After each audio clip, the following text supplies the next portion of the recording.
Welcome to How to Run Profitable Retreats podcast, the podcast that guides you not to only host retreats that thrive financially, but also transform people's lives.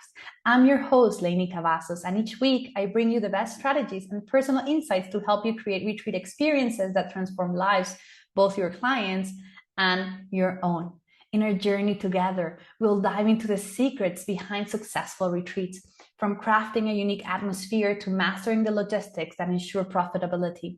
Whether you're tuning in for inspiring interviews with leading retreat experts or seeking actionable advice in our solo episodes, this podcast is your go-to resource for turning your retreat visions into reality. Don't miss out on any of our episodes and subscribe now. For more tools and a free guide on creating your own six-figure retreat business, visit theretreatplanner.com. Now let's get started and make your retreat dreams come true. Hello, welcome everyone to another episode of How to Run Profitable Retreats. I am so excited to have Dawn DelVecchio. Dawn DelVecchio, see, is it Italian? Yes. Yes, here with me today, and we're going to be having a conversation, of course, about retreats and how they can transform. And she's going to share a little bit about like her purpose and why she's doing retreats to integrate Gaia into your life. And really, she has walked the path of a priestess in devotion to the divine feminine. And I think we all need to connect with our divine feminine, right? And it's all about awakening with humanity. And she's committed to spiritual and practical service in the world through retreats, online courses, deep dive soul astrology, and some free offerings. So don't miss that on with Dawn. Yeah. And Dawn is the host of highly successful Return of the Priestess Annual Summit, right? So is a lineage bearer of the Mother Spirit Priestess line and the author of the Amazon #1 bestselling book for women in business, Spirit, Mind, and Money. So Dawn is dedicated to her role as a priestess and ascension guide, serving women and men who choose to hold the light and of love in these times. Dawn, thank you so much for being here today. Leni, thank you so much for having me. I love this topic and I'm super excited to dive in. Yeah. So tell us a little bit about like why retreats? Yeah. Well, my story begins a long time ago, way before the internet. So I began my journey of sacred feminine awakening, working with women and eventually facilitating experiences for women in live contexts. So it was only much later that I started doing online stuff. So by the time I was really developing my business for teaching courses online and that kind of thing, it was a dream to me to have a retreat, especially in beautiful places like where I get to have them now.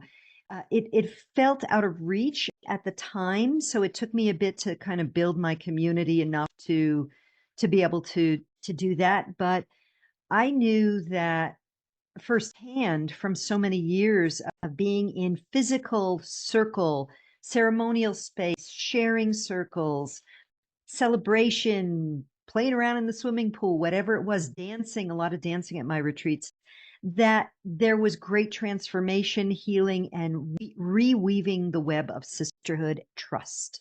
All happened much more effectively in a physical space. So that's why I knew that retreats were going to have to be eventually a part of my offerings. And thankfully that has unfolded beautifully for me.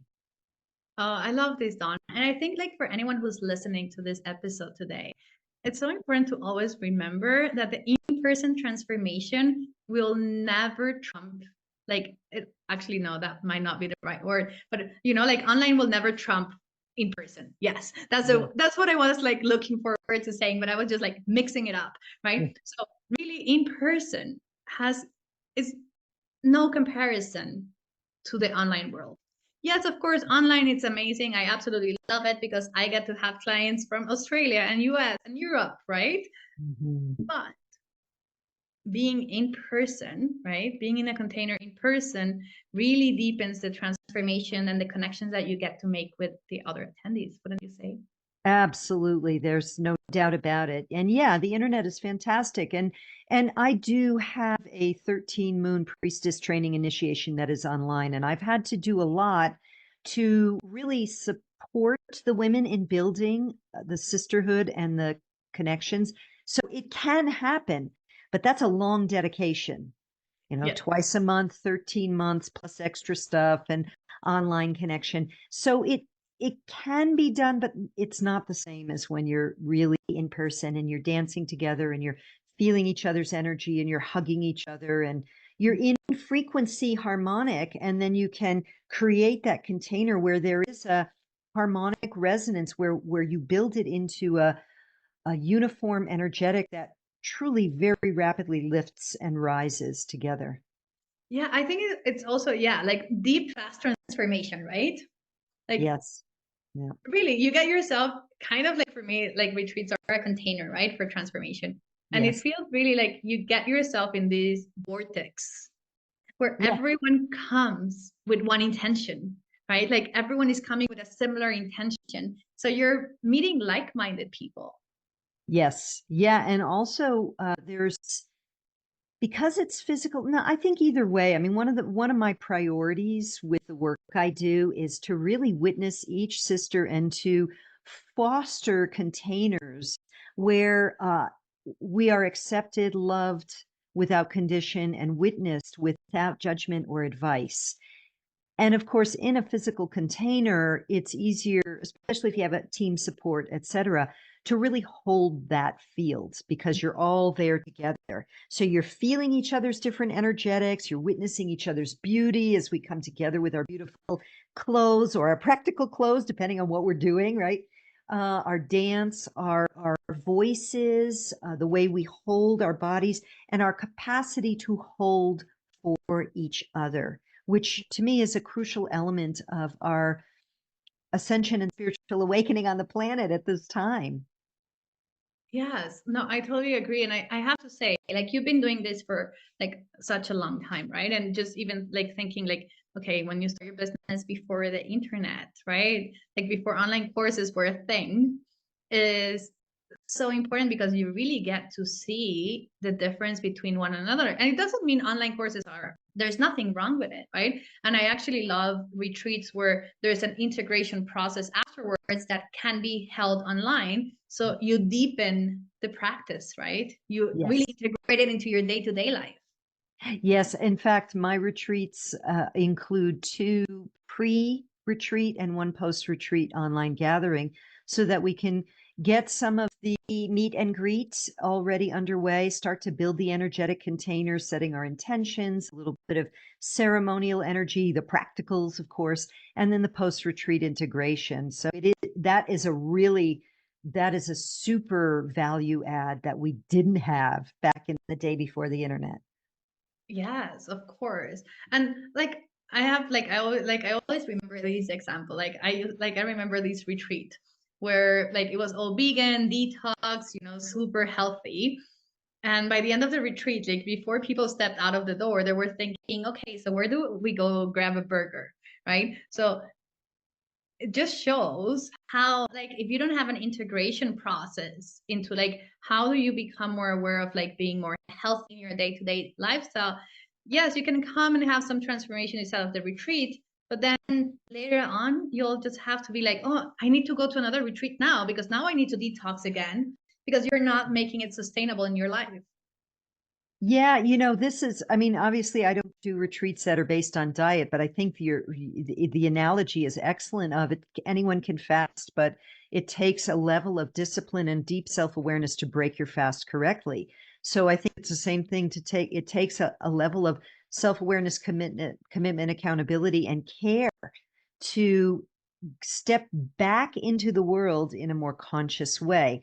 Now, hopefully, if the retreat leader has done a good job and the attendee is really present, they're going to want to, make that effort. However, let's face it, if we have very deeply, what you call 3D jobs, or we're going back into a lot of heavy responsibility or whatever, it just makes it that much more challenging. So this is where that post-retreat integration support can really come in handy. And also even addressing it near the end of the retreat. I've had that before too, where women have asked, all right, this has been an extraordinary elevation, and some of us are going back into real dense stuff. So what guidance, what can we activate here at the end of our retreat to really support us in stepping back out into the world. And one of those things really is, at least in the nature of the work I do, is we come together to lift and rise and empower ourselves and serve Gaia, not so that we can stay isolated like in the priestess temples of old, but because we are needed in all of these dense, dark places of whether it's corporate America, our family, our neighborhood, or whatever. So the point is to prepare to go back out into the world, not to, even though we use the word retreat, it's actually, I mean, restore and supercharge and activate might be better words than retreat, at least with the nature of what I do. Yeah, no, and I hear you. Like one of my like clients, Jenny, for example, she's like, I don't call my retreats. I call them experiences because she's like, a retreat has a connotation that you're retreating from life. She's like, my retreats are actually not about you retreating. It's about experiencing life in a different way. So then you can come and incorporate that into your day-to-day lifestyle, right? And she's like, I want people to understand that this is not a place where you're going to come and, close off and that's it. It's about like, how do I experience life? Right. And I think that's so powerful. I totally relate to that. I have, sometimes I call my gatherings convergences. Like I have an upcoming one in Thailand in February. That's Ascension Convergence. And then I say Women's Planetary Medicine Retreat. So there is a focus on planetary medicine, but then we have pilgrimages. I've got a pilgrimage in Egypt coming up. So yeah, I think retreat gives it the information so people know what it is, because that's the descriptor, and that makes sense. And there are some retreats that are designed for people who really need deep restoration, healing, and renewal. And those are super important. And then there are those that are something else, that are preparing the way for us to step in the world at the next level. Yes, I love what you're saying. And actually, I want to back this up a little bit with some numbers. So I run a lot of research, and the World Wellness Organization runs a lot of research in wellness travel. And really it shows that only 11% out of the whole wellness travel market is focused on them wanting to go just on a full-on retreat where they don't leave the house. Think about it in the space of like a silent retreat, right? Really going inwards. The remaining 89% is people who want to integrate wellness and well-being and changing their lives into their current lifestyle. It's not just like they want to go to Italy or they want to go to Egypt, but they do want to see the pyramids while they're there. Right? Yes. Yeah. They do want to go experience the food. They want to be part of that energy, of that culture, of that place, instead of just going into a house where you don't leave, right? So I think this is something that we need to also consider when you're creating and crafting or designing your retreat, because sometimes we're like, no, it should always be a retreat. We're inside, no outside energies, but what does your ideal client really need? Right. And the balance between, this is something I've played with over a number of years now with my events, retreats, is the integration of and the balance of excursions with work, because of the nature of what I do, which is really planetary service, interdimensional spiritual meditation, skill set development, spiritual tools, that kind of thing. And I have to determine, like I've done different kinds of excursions, and I have reduced them a lot because it becomes a logistical complexity. So that's where, that's where I think we have to figure out what works for us, and also the location where we are, because some retreat locations, like Bali, has a lot of great retreat centers that are custom designed for that. I had a brilliant experience in northern Bali in June this year, where they support you in developing excursions. But then other times that you don't have that. So you, as a facilitator, you have to decide what you want to do and what kind of support team you have too. And knowing what your abilities are and what they are not, so that you're sure you can handle that. So yeah, but a place like Egypt, of course, if you're going, I'm about to co-lead a retreat in Egypt, and of course that is a pilgrimage, because you don't go to Egypt to just stay in a little resort somewhere. It's too extraordinary. But we have a team helping us to facilitate, who are on the ground in Egypt, to coordinate, to herd the cats, basically, to get Yeah. us to and from sites and organize our food and all that stuff. Yeah, and I have to say, I've run events in Egypt in the past. Like I run a dinner in front of the Giza pyramids and a dinner with a Michelin star chef in the in the Ritz-Carlton in front of the Nile River, right?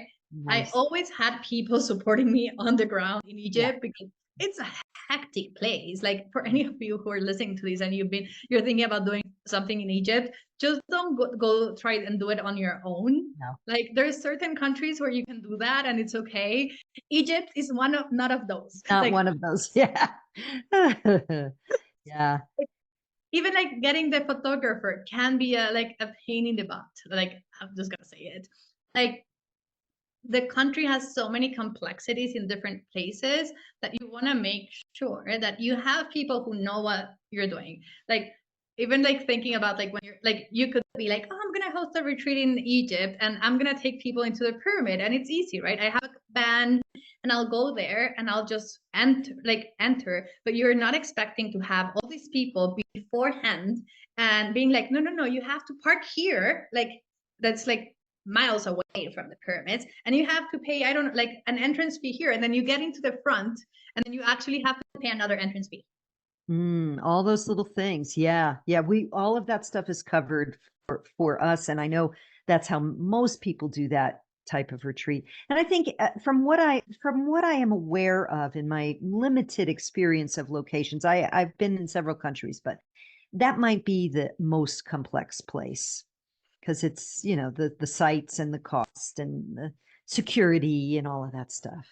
Yeah, like yeah, I have like I ran events in like Middle East and Africa and definitely Egypt was the hardest for me. Yeah. Yeah. And we did events in Nigeria, right? So like Wow, amazing. yeah. Wow. So that one has its own complexity because you cannot leave that place, for example, you cannot leave the hotel. Like Wow. like it's a war zone. Like Yeah. and like people will pick you up at the airport with guns to make Wow. sure you're safe. Fascinating. What a fascinating choice you've made. That's a whole nother conversation. Like probably on your podcast, you tell why. How interesting. Because I'm mostly called to Southeast Asia. That's my main place, Bali, Thailand. Perhaps elsewhere, but those are the easiest ones to host retreats. And here in the United States, in the American West. But yeah, wow, Nigeria, interesting. Yeah. So this was more like an event and it was a little bit different, but yeah, definitely. And it was for like people who expats living in Nigeria. So it was like it's a like I just have to say You're for already there. everyone listening to this, like if you try to convince people to go to Nigeria with you on a retreat, it's gonna be a hard sale. Yes. Yeah. So it's a different market. It's like you're looking for an eternal market. Yeah. Yeah. Yes, absolutely. And ideally you can do that whenever you're in another country, but it really just depends on your contacts there, your network there. Exactly. So, like, tell us, Dawn, a little bit about like now that you've done all these retreats in different parts of the world, and you already gave us so much information. But like, what are the things like you would like tell people like who want to host retreats to like keep an eye on, or like something that you learned along the way that you're like, oh, I wish someone told me about this before it happened. Yeah. Oh, there are a number of things. I would say the first one is have an assistant. Hmm. Because stuff comes up for your attendees. So have an assistant on the ground at least, and certainly if you can have an assistant anyway. If you're running a business, you probably already have a virtual assistant.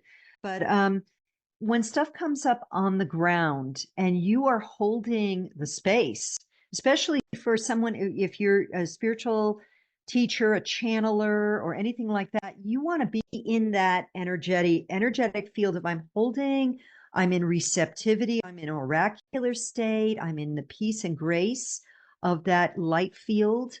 You don't want to have to be going, oh, this person doesn't like that room, that faucet is leaking, and oh, we've got a toilet problem. No, no. Or, oh, a misunderstanding about dietary needs. And that's another one, get dietary needs cleared beforehand so that you're sure that that's cared for.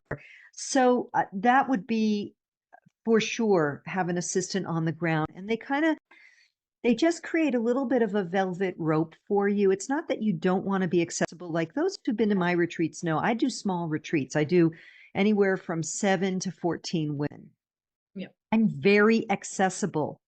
I'm not like, it's not like me and 500 people and you can't get near me.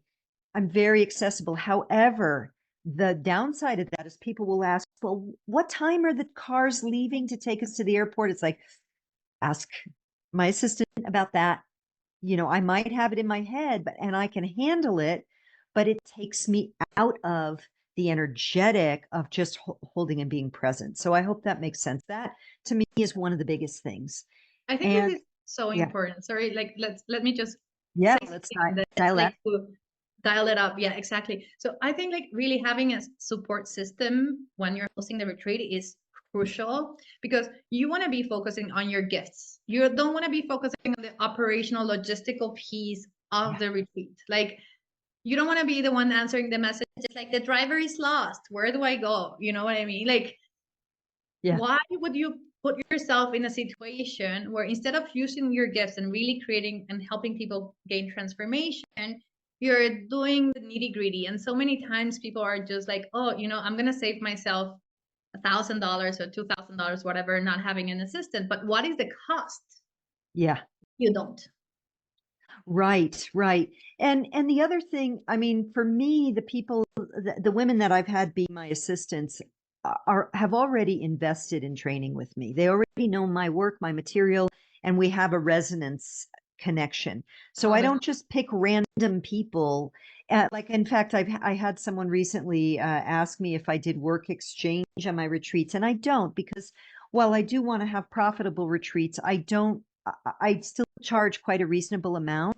So I've got to pay for their room. So the person who that I'm going to pay for is the one who is up to speed with my work and has that capacity to handle the logistical part too. A little bit of Virgoan energy in there, Yeah. and personableness with the other attendees to really feel what their needs are, if there's a concern or an issue or something. I think this is something that you're bringing up that is so important, Dawn. Like so many people are out there looking for work exchange, right? They're like, I go to the retreat for free, and then I do a couple of things here and there, and I help a little bit, and I get to do the experience, right? And as much as it can work for some people, like me personally, I ran a private retreat for Joe Dispenza a couple of years ago, and I have to say, like, I wanted to, like, I hired a few people, but then, like, some of the other organizers, they're like, no, no, no, we should have volunteers. And I'm like, I don't like volunteers. And they're like, but why? And we ended up having volunteers. And I was like, never again, please. Like it's now a hard limit. And there's nothing against volunteers, right? But they're not highly invested in what they're doing. Yes. Yes. They're non-highly vested in what they're doing. Exactly. Yeah. Years ago, I used to run a martial arts gym with my ex-husband, and we would do fundraisers where we would raise money for the kids program so that parents who had financial strain could get their kids to come for free. Or for a discounted price. And the kids whose parents rarely took them to class, the ones who got it for free. Yeah. So that was a big lesson for me. And I think, festivals, it depends on the structure. If you have small group retreats where it's, the host is paying for the retreat or the resort, all the food, the transportation, ground transportation, tips, etc. Unless you're really charging an arm and a leg, there's not a lot of budget to start going, yeah, you can come for free and you can come for free. Right. Sometimes, like I've had retreat centers before where they'll have the private bungalows or shared bungalows, and then there was it was like a shared bathroom, almost like a dorm. Let's call it a dormitory. And so for that one, there were several women who This was in a developing country, and they were residents of that country. So their revenue was low, their income and their lives was low anyway. That was a place where I was like, this is perfect. They had the option as locals to be able to come and stay in a dorm, and it worked great. But to just give someone like, yeah, you get a shared bungalow for the same amount that someone's paying thousands of dollars for, in the kind of, it depends. If you are Dr. Joe Dispenza and you've got thousands of people, paying that, you can afford it. But if you're just hosting deep, Volunteers in Joe Dispenza's retreats pay for their full ticket. they pay for their food ticket. Okay, that's fair. That's fair, as they should. But there's something at least they're paying for. But still, it's like there, like you said, there's the lack of vested interest. But also, if you're a smaller operation, I mean, Dr. Joe's a superstar. Let's face it, he's brilliant what he does. I've been to his most of his stuff, his events as well. Not back in 2015, 2016, but so it's changed a lot. I know. But the small group operator, you got between 10 and 20 people. Honor yourself and recognize that the best assistant is at the very least someone who's highly capable of logistical, or or is familiar with your work, respects your work, and is definitely, you vetted them. They are going to be doing what they're assigned to do, and not just kind of flapping around and chatting with the group and not really doing being a butterfly. Being a butterfly, exactly. And I've had that experience too. Learning experience. Okay, this is someone I don't really want assisting at my retreats anymore. Love her, but yeah. She doesn't fit the profile, and that's perfectly fine. Like, there's nothing wrong about that, right? At the end of the day, I will always tell people, like, you need to focus on your retreat business as a business. Not as a freelancer. You're like, if you're hosting retreats, don't see yourself as a freelancer that makes $200 per person per day or whatever. Like, see it as a business. How much do you need to pay yourself for being there to host a retreat? Yes. Like, what is the profit that you're leaving on the table by actually being there, right? Like, it's all about like custom, like, benefit, right? Like, you really need to see it in a way. Like, I was on one session the other day, and I told one of my students, like, I'm gonna give you an exercise. It's like, now you have your pricing for your retreat. I want you to go and, like, imagine that you're presenting it to that boss that you had, that was the hardest boss that you ever had, the one that really made your life difficult.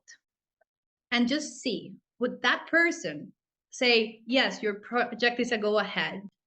Or would they be, it's not, right? The costs are too high, the profit is too low, or whatever that may be. I'm like, but just use that person who was hard as a business person and imagine what would they say when you present this project. Yeah, that's a great tip.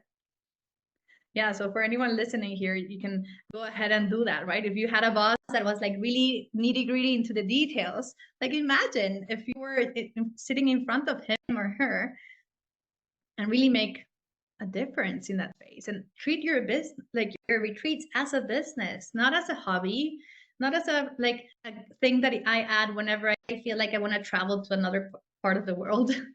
Because I've seen this a lot, right? People are like, I want to go to Southeast Asia, I'll put on a retreat.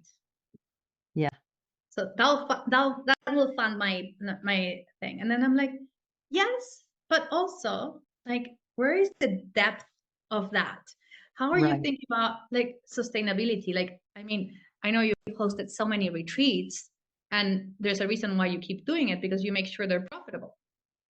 Yep, they're profitable and they're in service. I mean, it is my greatest joy to do that. And for me now, it's really it's like I get the guidance. I do everything by guidance now. So I get the guidance. Oh, retreat in Thailand. Oh, or I was invited to co-lead in Egypt. So, but I had said years ago, if I'm called to Egypt, I'll go. I don't know what that means, but if it happens, I will. And I was, so I did. But I also created a retreat center here at my home. I mean, I don't have sleeping facilities, but there's an Airbnb in the next little village over. I live in the forest. So I have a yurt that is a temple. And that was one of the ways that I sort of resolved my desire to ensure that I had retreats, even in the context of the lockdowns that happened during Mm, COVID and all of that. And it's very low overhead for me. Now mm, that once I built it and put it all together, yeah. it's low overhead for me. So it makes it easier for me to host, especially because I have a lot of women in my community, maybe they're moms or their lifestyle doesn't allow for them to go all the way to Thailand or Egypt or Bali or wherever else I might host in the future. So these retreats fill up really quickly because when I open one up and it's easy to do, there's not a lot of co- complexity. And I have my best friend is also my assistant for that. So she handles all the food, all the logistics, all of that. So that's a unique way that I worked out to kind of optimize my ability to do retreats each year in a wonderful way, without having without feeling like, because sometimes it's too much to travel lots in a year. That's one of the Yeah. things for me. It's like this year in particular, it's many different places. And if you love that, that's great. And mostly I do, but I do have a home and a husband. And, sometimes I'm like, okay, this is a little bit too much. Yeah. Having my retreat center here at my home ensures that I could have one or two a year, even if I didn't want to go anywhere else. Right.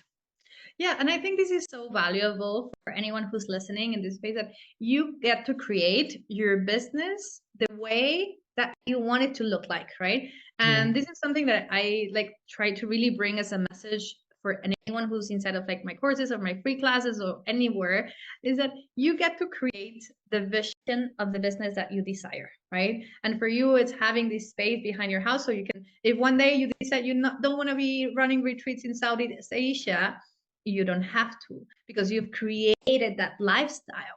And so many times out there when people are teaching you how to do retreats, they're like, this is the way. So you have option one is you want to do local retreats, right? Or national day retreats. So you do once per month and you try to fill them up. And that's the way you make your, let's say, 6 figures, not just making an example.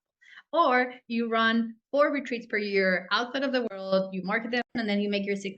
And I'm like, no, no, no. Like, there are different ways on how Yeah. you can build your business that matches who you are, and very, very, very importantly, the capacity that you have for people. So Yeah. for you said 7 to 14 people, right? For some Yep. people, it will be 4. And for some people, their capacity will be 25. And that's perfect. Yep. Mm. I also wanted to say that I feel like, and maybe it depends on who you are, but I really feel like at this time on the planet, we're being upgraded in our consciousness to be more in tune with our inner selves, our intuitive selves. And so these old ways of building businesses, whether it's a retreat business or otherwise, Yeah. I've invested tons in business coaching back in the day, where there's external frameworks of formula. To me, there's some, you can get some good education and good concepts that way, but they never fully worked for me because I think because of the nature of who I am and what I do. But I think especially now, saying like that example you said, you do 4 retreats a year, you make 6 figures of this much, and you have this many people, and blah blah blah. That is so inorganic. That is so external. It's exoskeletal. It's externally structured. It's a framework, a concept. It's from here. It's not from the heart. And this is where many of us are being guided right now. So my retreat schedule looks different year to year, the locations, the number I'm offering, because I'm in divine communion Mm. with what divine mother, the divine feminine ray of God. How can I serve this year? How am I being called to serve? Right now, my guidance is that I won't be having as many retreats next year. Now, maybe that'll change, but my sense as I feel into it is that this was a big retreat year. Next year, maybe more of a big online course stuff. And that's how I bring my courses through to my online courses as well. Now, I realize not everyone is that way, but I feel like we're all becoming more intuitive, more sensitive, more heart-centered, less brain logic centered, more balanced in that way. And that if you're feeling like you got coaching on how to do, retreat business, rock star 7-figure retreat business, and it's not working for you, just be gentle on yourself. It's probably just not aligned for who you are, or at least who you are at this time. Yeah, I have to like totally agree. Like for me, the way I like to see it is like our feminine energy is like our creative energy, right? Is the one that has all the ideas, intuition, and that's the one you're in the shower and you're like, oh my gosh, I would love to do this, right? Yes. You're Yeah. driving and you're like, oh my gosh, I had the best idea, right? And then you're like, you're so excited. And then the masculine energy, and that's a lot of the things that happen inside of courses, is the one that helps you take action. Yep. It's very, very important. It is important to learn certain systems, right? Like if you want to make sure that like people know that your retreat is happening or people are signing up, there's certain systems that need to take place, right? Yes, And it absolutely. supports that creative energy. So it becomes a reality and it doesn't stay just in dreamland, right? But also you need to understand that like what a thing might work for someone does not equal it will work for you. Right. Because you're unique individuals and the need of your purpose, your why, everything that you're doing is different to the other person. So you cannot expect the same results or to just follow these specific map. Even though, like for me, I do have a framework, right? There's certain things that you need to learn in order to be Yes. hosting retreats. Like I would be of disservice if I didn't show you how to price your retreat properly to make the profit that you want to make.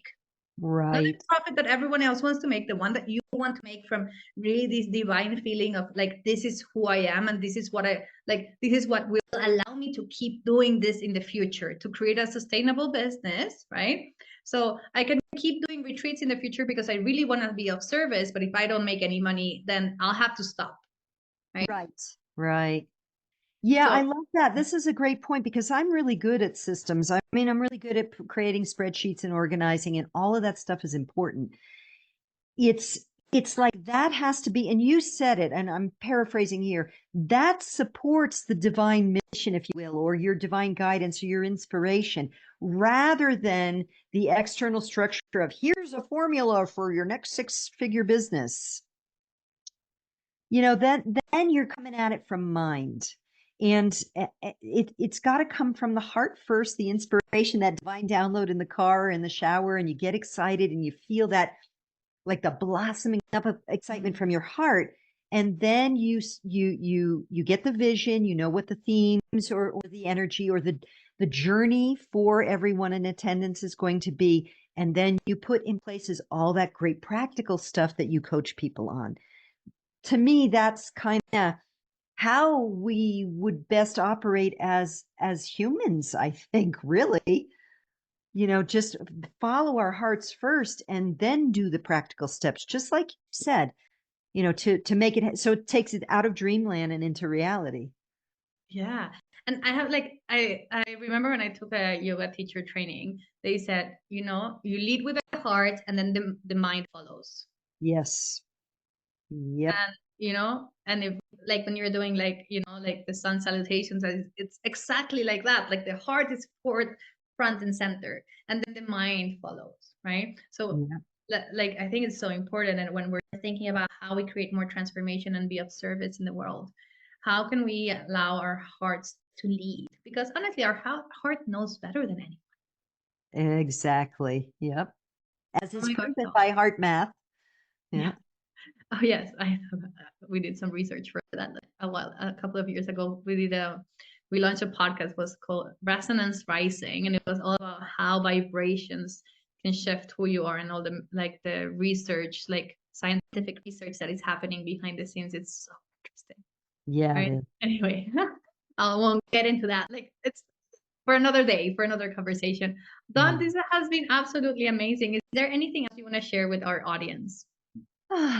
Let's see. I mean, probably a lot, but I feel like we We'll have touched. to schedule another one. Thank you. Well, yeah, this was great. Thank you very much. I appreciate the time, and it's a pleasure to be able to share at least a little bit of insight from my experience with your audience. Oh yeah, this is great. And please, anyone who wants to go and really reconnect with Gaia and like bring into the divine feminine, and you're feeling maybe you're a little bit disconnected, but you have the tools, and you've been doing the work.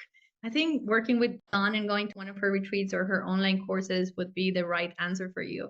So Dawn, how can people find you if they're like, well, she looks like what I'm looking for in this moment? Oh, yeah, thank you. There's a number of ways, but really the best way is just to go to my website, which is my name, dawndelvecchio.com. And if you're specifically interested in retreats, you go to the menu bar. There's a place where you can find the current retreats that are on offer and perhaps previous ones as well, just to kind of see what I do. Because I don't know when this will air or when others will listen to it. So I don't want to talk about specifics, Right. Yeah, events. good. Yeah, and there's a free, you can opt into my email list and you get a free access to a library of free audio trainings and PDFs if you'd like. So that's an option as well. Amazing. Thank you so much, Dawn. Oh my gosh, everyone who's been listening to this, thank you so much for like listening to this amazing woman here who came and shared all her knowledge with us. And if you like this episode or you find that someone else could really benefit from it, please make sure you share it with everyone else. Thank you so much, and I'll see you next time. All right. Thank you, Leni. That was lovely. Thank you very much. I hope you enjoyed it. We might I change did. the title of the episode a little bit to just make sure that people understand what it is that it's about. Like, of course, we'll like keep your essence in like the divine feminine piece, but we might change a little bit like in the way so people are like, oh, okay, I know what this is about, and like to get more people listening, basically, in a way. Sure. Yeah, that's great. Do you have a big following on your podcast? Yeah, yeah, I think it's around like the 2000. It's not massive, but what I have inside of my podcast is super loyal followers. That's great. Yeah, that's what counts a lot right now. Yeah. These days. And so so you lead retreats and you coach people on retreats. That's excellent. Yeah, Cool. so right. My main focus is really like helping people create that system that it's their own for their business. Like Yeah. that it's really connected with their purpose, with who they are. And it's really like, for me, it's kind of like an energetic imprint of who they are. Yeah. Like it's an extension of like their essence and their purpose and like how they want to live their lives, right? If they have kids, how do they want to be like traveling all the time? No, like Right. what works really for their space? Are they supposed to like host retreats locally, or maybe they need to do retreats where at the beginning stages they rent like an Airbnb, but it's like a small one where people don't stay there and everyone gets their own accommodation, and just like holding space for them. So then you lower your cost, and if you only get a few people, you're still already hosting your first retreat, right? Right. Yeah, those workarounds. I know I've spoken with people who are like, oh, well, I have to rent a hotel and then I've got to book X number of rooms and fill them. I'm like, oh, hell no, you don't have to do that. Yeah, I'm always like, no, you don't book the place until you have people signing up, in a way. Like, you know what I mean? Like there's certain places, of course, that is not a possibility, but if you like do a proper like marketing campaign and you create a wait list and all these kind of things, you can work it out around, because like a lot of the things is people are just afraid, like, oh, I'm gonna invest $10,000 and then I don't know if like people will sign up. So you need to test before you even launch it, right? You need to see, do people want to come? Do people understand what this is about, right? Right. So Yeah. I didn't have a retreat in Thailand for a number of years because I could not find a retreat center that I was happy with. It took me a while to find, and I'm actually, this one, it'll be interesting to see because it's actually a small boutique hotel. Oh, nice. Okay. Yeah, but the lady was so nice. I stayed there last year. And it's right on the beach, and the private bungalows, the whole thing. So we'll see. But I've usually either done retreat centers or Airbnbs, or of course my place here. But then the sleeping is still an Airbnb. So we'll see. I'm excited about it. Yeah, I think also retreats in boutique hotels can be very nice, especially if you manage to get like a full buyout, or like Yeah. it really makes like a lot of sense. Yeah, it's always about thinking outside the box, isn't it? Right. Yeah. And again, especially with this day and age, because I think the old models, especially there was that push for the whole, what I call the coachy people world. Mm, Business coaches teaching you how to be a millionaire business owner with their formulas and mm. charging a lot of money. And then you go in and you're like, you can't fit your round peg in their square hole. And I feel like that's shifting now. You're a perfect illustration of that, and many other women I know too, whether they're coaching like the menstrual cycles and the lunar cycles or the cycles of the year or whatever. Yeah, we're really the old paradigms are breaking down because they don't actually work, because none of us are the same. Yeah, we're not. No, and we're powered by, like I would say, we're powered by our experiences. And I think this is something that is very, very important. Like we need to really own that everything that has happened, it hasn't happened to us, but for us. Yeah.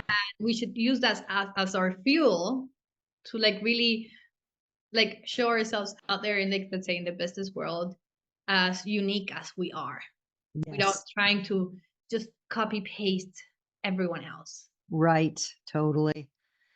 Yeah. So, okay, practical thing here. So will the video go up on YouTube, or where does it go, or So what it goes on can my I podcast, share? and then it gets like on my podcast platform, and then from there it gets like fed into like Apple, Spotify, YouTube, and a few others. I don't remember the other ones. Okay, so you'll send me that so I can share it with my community too? Yes, you'll get an email, you get some assets to promote it, and Great.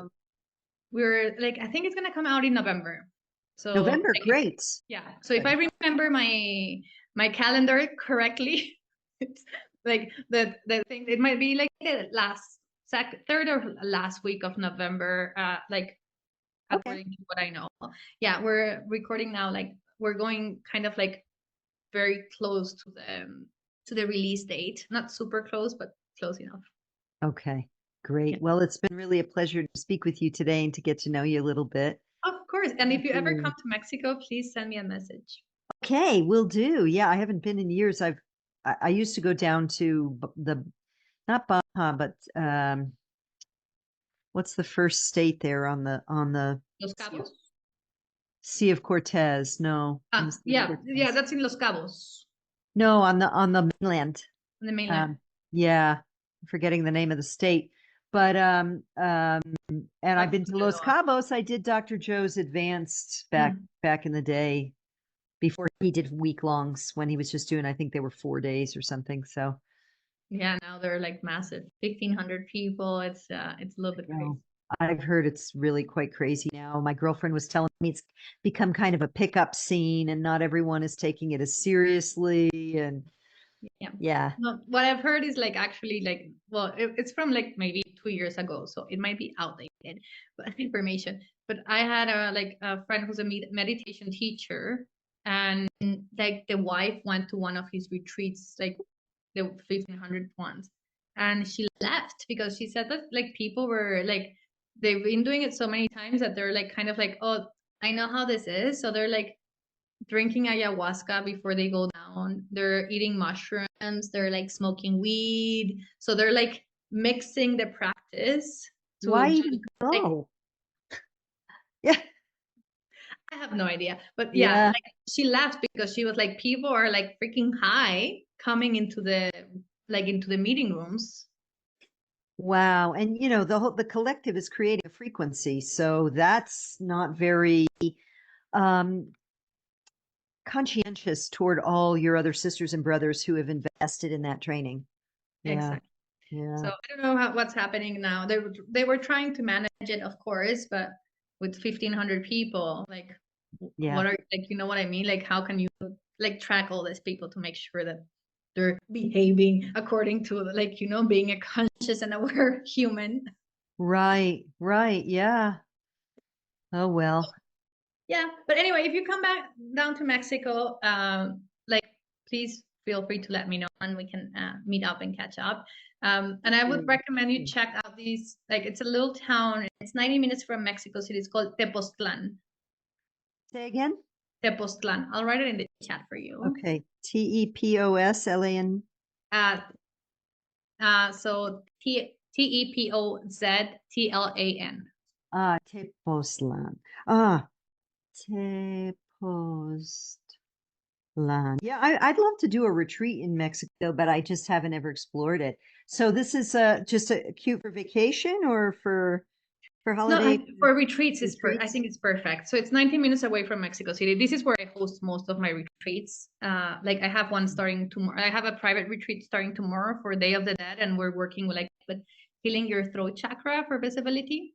Wow. So like I have one of my clients coming and doing this retreat with me, and well, actually a few. Like I have a lot of facilitators coming to do this work because it's a very deep process.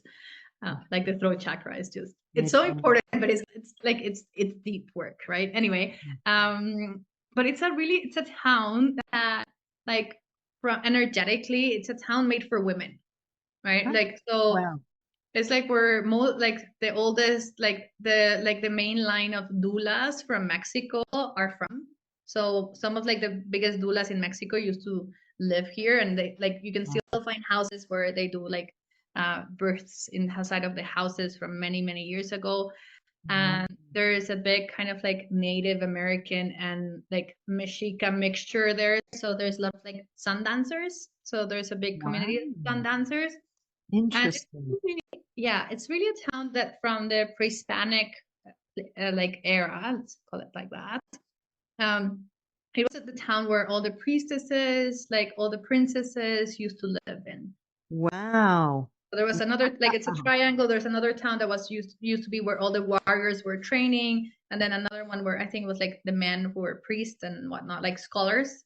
And then this one was like mainly for women. So like it's a place where they say if you come in with like a like a partner, like women get so empowered that the marriage might really like flourish or what like completely breaks up because women really can't stand up. Yeah. Wow. Yeah. Wow. Energetically, it's a very powerful place. So come visit it one day, right? Oh, thank you help you for that around. tip. Yeah, thank you very much. I'm going to look it up. Yeah, Appreciate that. yeah, and I'll share like some details. But yeah, check it out. It's beautiful. Like it's a magical place, and definitely so many retreats happening here, like in this town, because of just how because it's surrounded by mountains. So really the process is very deep, but you also feel very healthy. Yeah. So check it out and send me an email, let me know what you thought about it. But I think like for the type of work that you do, it's like perfect. Okay. Thank you very much. I'm going to look into that. I'm going to also look and see if I have any astrolocation lines close to it. So that'll be interesting to see as well. Yeah, of course. Yeah. All right. Thank you so much, Dawn. It was so nice to meet you. Good to meet you. Have a blessed day. You too. Bye. Wow, what a great episode. If you like our podcast, How to Run Profitable Retreats, leave us a review and share it with a friend.